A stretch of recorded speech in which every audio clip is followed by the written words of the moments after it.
Tonight we light this candle in memory of Dr. Martin Luther King Jr., but more importantly, we light this candle in memory of the light of Christ that shone in his life, the light of Christ that shows in all our lives,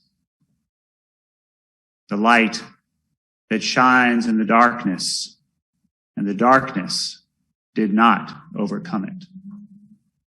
As we kindle this light tonight, may we be inspired to, as the song says, let our light shine. This little light of mine, I'm going to let it shine.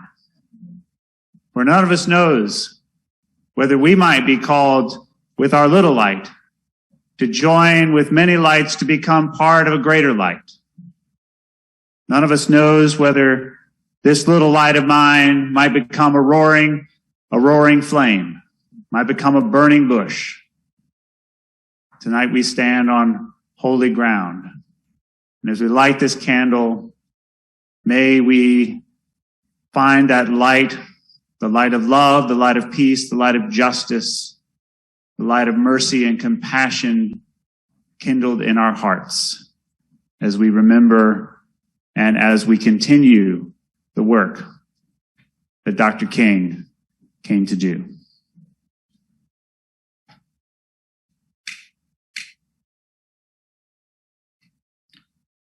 This little light of mine, I'm gonna let it shine.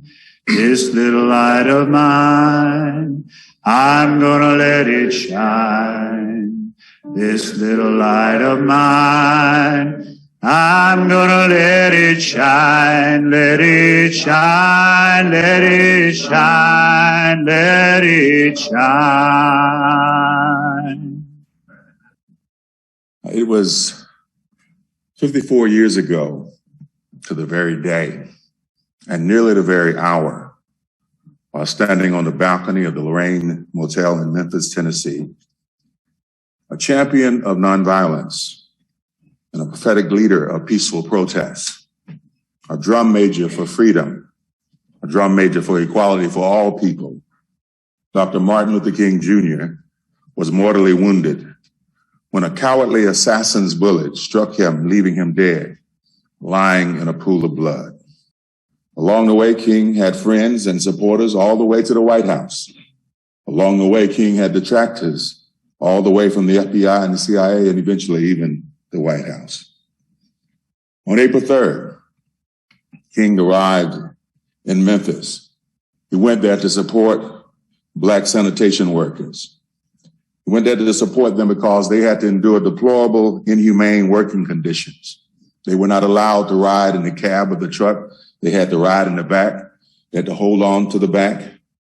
And in one incident, a Black sanitation worker was inside of the trash truck or the sanitation truck, and someone turned on and triggered the mechanism that compressed the trash.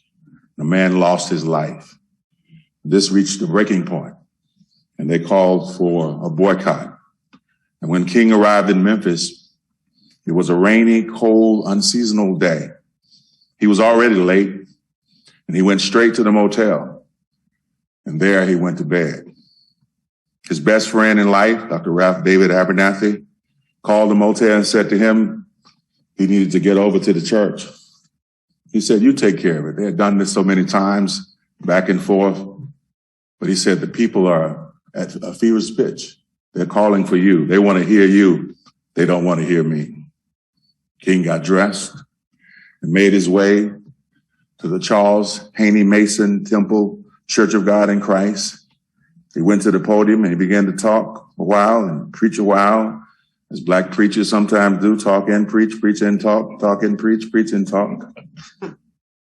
He gave what no one knew at that time would be his last public address. King, at the end and conclusion of that spectacular mountaintop sermon, gave us these powerful, persuasive, and memorable words. King said, "Like anybody, I would like to live a long life Longevity has its place. But I'm not concerned about that now.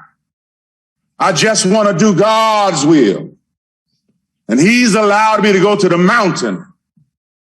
And I've reached the promised land. And I may not get there with you. But I want you to know tonight that we as a people will get to the promised land. And so I'm happy. I'm not worried. I'm not fearing any man. For mine eyes have seen the glory of the coming of the Lord. He turned, weary, perhaps even having some premonition of what would take place. He collapsed into the arms of his best friend, Dr. Abernathy. And never again will we hear his powerful, persuasive, and provocative speech in person again. On that day, April 4th, at the 6:01 hour, on the balcony of Lorraine Motel, they killed the dreamer. But they could not, they cannot, they will not kill the dreamer. They cannot kill the dream because the dream lives in you and you and you and all of us. Keep on dreaming and let us make the world a better place.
Be seated.